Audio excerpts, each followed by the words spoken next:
Hello నమస్తే. ఇప్పుడే just 8 minute movie చూసి రావడం జరిగింది. ఈ మూవీ ఎలా ఉందో ఒక్క ముక్కలో తెలుసుకుందాం. అభిషేక్ హీరోగా, నజియా ఖాన్, వినిషా గణేశ్వర్ హీరోయిన్లుగా తెరకెక్కిన చిత్రం జస్ట్ 8 మినిట్. ఇక కథ విషయానికొస్తే, ఓ పర్సనల్ ఆరోగ్య సమస్యతో రవి బాధపడుతూ ఉంటాడు. ఆ సమస్య గురించి తన ఫ్రెండ్ రాంబాబుకు మాత్రమే తెలుసు. కానీ అతనుకున్న సమస్యతో రవి మరికొన్ని సమస్యలు తెచ్చుకుంటాడు. దీంతో తన సమస్యను ఎలాగైనా తీర్చుకోవాలని తన ఫ్రెండ్ రాంబాబుతో కలిసి ప్రయత్నాలు మొదలు పెడతాడు. ఈ క్రమంలో రవికి పూజ పరిచయం అవటంతో ఆమెలో ప్రేమలో పడతాడు.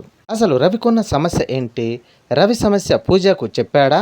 పూజ ప్రేమ ఏమైంది? రవి సమస్యకు పరిష్కారం దొరికిందా? ఇవన్నీ తెలుసుకోవాలంటే మూవీ చూడాల్సిందే. గతంలో అభిషేక్ బోల్డ్ కామెడీ సినిమాలతో మెప్పించాడు. మరోసారి అతనికి అచ్చొచ్చినది బోల్డ్ కామెడీ సినిమాతోనే జస్ట్ 8 మినిట్ అంటూ వచ్చాడు. ఫస్ట్ హాఫ్ అంతా రవికి ఉన్న సమస్య, దాంతో వచ్చే సమస్యలు, రవి రాంబాబు కలిసి చేసే కామెడీ ఉంటుంది. అయితే ఫస్ట్ హాఫ్ కొంచెం సాగదీసినట్లుగా ఉంటుంది. ఇక సెకండ్ హాఫ్ లో తన ప్రేమ, మరో పక్క తన సమస్యతో రవి ఎలా ఫేస్ చేశాడు, పూజతో తన ప్రేమ ఏమైందనే విషయాలు చూపిస్తాడు. ఈ సినిమా ఫుల్ అంత కామెడీలో తాగిన చివరిలో ఎమోషనల్తో మెప్పిస్తాడు. కామెడీ వర్కౌట్ అయినా గానీ కొన్ని సీన్లు ల్యాగ్గా అనిపిస్తాయి. కాకపోతే ఈ సినిమా నిడివి తక్కువ కావడంతో తొందరగా అయిపోయిందన్న ఫీలింగ్ కలుగుతుంది. ఇక నటీనటుల పర్ఫార్మెన్స్.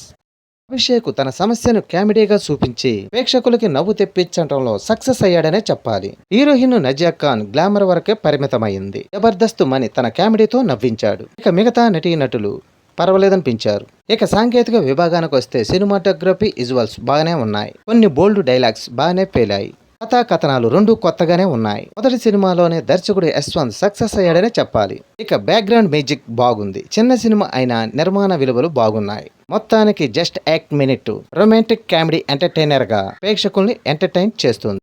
నడితే ఈ మూవీ కామెడీ సీన్ల కోసం వన్ టైం వాచబుల్. ఈ వీడియో నచ్చితే లైక్ చేయండి, షేర్ చేయండి, ప్లీజ్ సబ్స్క్రైబ్ చేయండి.